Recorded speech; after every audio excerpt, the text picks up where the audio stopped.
بسم الله الحمد لله والصلاة والسلام على رسول الله وبعد المعقد الثاني عشر اتخاذ صحبة صالحة له. So the 12th chapter is taking good companionship in seeking knowledge. فالإنسان مدني بالطبع واتخاذ الزميل ضرورة لازمة في نفوس الخلق. He said that human beings are social creatures in general or by nature, right? So it's almost something obligatory or necessary to take a companion, right? Especially when you're seeking knowledge. So it's natural to have a love of company or that social aspect, but it's more beneficial if you take that person in helping you to seek knowledge or benefit yourself or better yourself. فيحتاج طالب العلم إلى معاشر غيره من الطلاب لتعينه هذه المعاشرة على تحصيل العلم والاجتهاد في طلبه. So a student of knowledge, he needs the companionship of other students of knowledge to increase him or to help him in seeking knowledge and to increase him in knowledge and to push him to get more knowledge. When you have sometimes friends or company that help you, they encourage you, it's like you're competing with one another in a good competition, in a nice way. So you're increasing and seeking your knowledge, you're pushing each other to study more, to memorize more, to sit with the scholars more. It's kind of an encouraging thing that a person to have good companionship that help you to seek knowledge. والزمالة في العلم إن سلمت من أغوائل نافعة في الوصول إلى المقصود. And having co-students or companions in seeking knowledge, if you're free from those that waste your time or bad company, it's a good thing for you. Because you have some that are just don't have good characteristics, they're not after the same thing you're after, they want to just suck your time from you, and that's not going to help you in seeking knowledge. So you want to avoid that type of companionship. So if you have those good company that are righteous people that are seeking knowledge, inshallah that will be of assistance to you to reach your goal. ولا يحسن بمقاصد العلا إلا اتخاذ صحبة صالحة تعينه فإن للخليل في خليله أثرا. He said, and it's not befitting in your intention to achieve greatness except by picking the right company. They say all good men have a good woman behind them, or all leaders, they have good followers with them. The saying that a good man has ولا يحسن بمقاصد العلا, it's not achieving the high goals is not attainable without having good companionship, righteous companionship. Because having a good khalil, close company, will leave a good effect upon you. قال أبو داود والترمذي والسياق لأبي داود حدثنا ابن بشار حدثنا أبو عامر وأبو داود قال حدثنا زهرة بن محمد قال حدثني موسى بن ويروان عن أبي هريرة رضي الله عنه أن النبي صلى الله عليه وسلم قال الرجل على دين خليله فلينظر أحدكم من يخالل. The hadith stating the Prophet ﷺ said that a person is upon the religion of their closest companions, so beware of who you take as a close companion. يقول الراغب الأصفهاني ليس إعداء الجليس لجليسه بمقاله وفعاله فقط بل بالنظر إليه. Imam Raghib al-Asfahani, he said that basically taking the company, it's not just from his actions or his speech, but even looking at a person can have an effect upon you. That's how important it is to have righteous companionship, because not only can you be affected by what they say or what they do, but even how they look, according to how they carry themselves. And the poem with advice says لا تصحب كسلان في حالته كم صالح بفساد آخر يفسد عدو البليد إلى الجليد سريعة كالجمر يوضع في رماد فيخمد. Basically, do not accompany a person who is lazy, right? Because how many righteous people got corrupted by their companionship? They were good people, they were righteous, they might have been seeking knowledge, and they took on bad companionship and it led them astray. It led them away from the right path. So be very careful who you take as a close one. إنما يختار لصحبة من يعاشر للفضيلة لا للمنفعة ولا للذة فإن عقد المعاشرة يبرأ على هذه المطالب الثلاثة. So he's saying that you should pick a person because of the noble characteristics in them as your friend, right? Not just for pleasure's sake or for some type of worldly benefit you can get from the person, but because of the good characteristics that person has, the fadila, something that will lift you up either in iman or in your knowledge or even in your dunya, something that's beneficial in the person. And he's saying that what you seek in companionship is fadila, which is this good characteristics, benefit, some type of benefit, and pleasure, when you want to sit with people. These are the things. But the most important one is to choose the ones that have the most honorable characteristics. That's more important than having pleasure by sitting them or benefiting in terms of worldly benefits from the person. The benefit from his good character is even more important. فانتخب صديق الفضيلة زميلا فإنك تعرف به. So take a honorable person as your sadiq, your close companion, because you will be known by him. They'll say that you are such and such, the friend of such and such person. Didn't you used to walk the streets with that person? Didn't you used to hang out with that person? So you get known by that person. So if that person is an evil person or a street person or a low-class person, you'll be associated with that person. And likewise, if you have a good companion who is known to be righteous and known to be respected, you will be honored by that, having that person as a close friend. So be very careful who you take. And he mentions a poem too about how the Sharif or the Honorable One, he usually comes from a solid foundation, either through the family name, their lineage, they come from respectable families, or through how their knowledge, how they come from knowledgeable families, or how they carry themselves in general, right? The more of these honorable characteristics they have, the better it is to take them as companions. And those that are, from not brought up correctly with they have poor manners, they don't have good adab, they don't seek knowledge.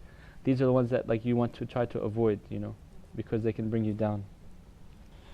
يقول ابن مانع رحمه الله في إرشاد الطلاب وهو يوصي طالب العلم ويحذر كل الحذر من مخالة السفهاء وأهل المجون وبقاحة وسيء السمعة والأغبياء والبلدة فإن مخالتهم سبب الحرمان وشقاوة الإنسان.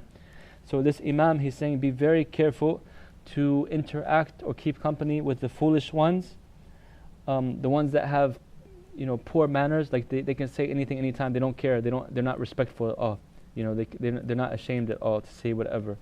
And from those who have a bad reputation, those who are ignorant, those that are dumb, and those that are annoying, basically, people that have annoying characteristics. So he said, be very careful from mixing with these people in general, because it will have an evil effect upon you, and it will bring you disgrace as a person. So these characteristics, like people that are foolish, people that are shameless, people that are ignorant, people that are evil, these type of characteristics you don't want in a close friend, especially. You don't want any in friend in general, but especially those that you keep close to, that you hang out with. As the studies show, that a person is usually a general, the sum of the 5 closest people that they are with most of the time. So if those 5 people are brilliant, religious, people of knowledge, they uplift you, they teach you something beneficial, you'll be like that, inshallah. But if they were, depressed people or foolish people or complaining or backbiting or, spendthrifts, ignorant ones, then, you might become like that as well. So it's always good to have and not to take too many friends. You could have many acquaintances, but be very careful of who you choose as close friends. Like the Prophet ﷺ, you see most narrations, Abu Bakr, Umar, Uthman, Ali, right? Very few Sahaba are mentioned, even though at the end, the Hajj, he had over 120,000 companions with him, but the ones that are mentioned that with him all the time are very few. And that's teaching us a lesson, be careful of who you take as close companions, and choose the best of the best. Like he had Abu Bakr and Umar, right? These were, even in Jahiliyyah times, considered the cream of the crop, right? So وكأن هذا عين قول سفيان بن عيينة رحمه الله إني لأحرم الجلساء الحديث الغريب لوضع رجل واحد ثقيل. So he said that sometimes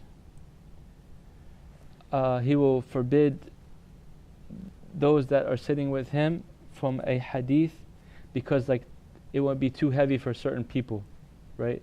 So like sometimes in a sitting, like he might be wanting to give beneficial knowledge, but he knows there's like an ignorant person there, so he'll stop himself from narrating that hadith just because of that ignorant person. So the Imam is drawing an analogy that sometimes like having ignorant people around can also prevent you from, getting beneficial knowledge. This is basically like the summary of the chapter, and then we mentioned a long time ago too that keeping bad company is one of the ways that is a sign of the sickness of the heart. Because if you can be pleased with those that are doing evil in front of you or indulging in sin, like backbiting or doing haram in front of you, and you're okay, you're content with that, it's a sign of the sickness of the heart. And we said how the people will say on the Day of Judgment, Ya laytani lam attakhidh fulanan khalila. I wish I'd never taken this person as a close friend because he made him go astray, right? So the person, he always wants to be careful of like choosing his friends and having good companionship. The ones that the Prophet ﷺ, he told us what's a good companion, the one who if you see him he reminds you of Allah subhanahu wa ta'ala, right? If you're forgetful he reminds you. If you're falling short he lifts you up. When you see him you remember Allah subhanahu wa ta'ala. When you see him you want to do extra good deeds. These are the people that you want to keep close to you, because all the dunyawi stuff is going to disappear, but the ibadah, the akhirah, stuff for the akhirah will last forever. That's the best business. Like I don't know if you heard it, I was saying earlier, the best tijarah that you can have is doing good deeds, spending your time wisely, choosing who you allow in your life, and be very careful and selfish with your time, because that's your capital. Like you don't have any chance to get it back once it's gone. So if you spent it or you waste it upon a person who is foolish, ignorant, or causes you to indulge in haram, that's time that you can never get back. So use your capital, your time wisely. And that's chapter 12, alhamdulillah. If you have any questions or comments, jazakumullah khairan. Now I just have a comment nowadays. When you come across people who are, in these descriptions that you gave, that, just bring you down. Nowadays, if you, stay away and try to, just detach, they see you as, they put an attitude as, who do you think you are, but I learned not to care. I learned not to worry about what they think or say, because in the end, I'm just trying to do what is good for me in the eyes of Allah. Just stay away from talking about somebody, calls you and they start talking about the people and, all this stuff, and, but it's lately it's hard, especially for younger people. I don't care. I'm not worried so much about, me. Especially for younger people, because their friends, they say, oh, I don't want to snitch, or I don't want them to hate me, or so yeah, it's a good reminder, so to just be careful who you hang out with, and they may bring you down. The Prophet ﷺ said that whoever leaves something for the sake of Allah, Allah will give him something better, right? And if you do something to please the people at the displeasure of Allah, Allah will be displeased with you, and He'll make the people displeased with you.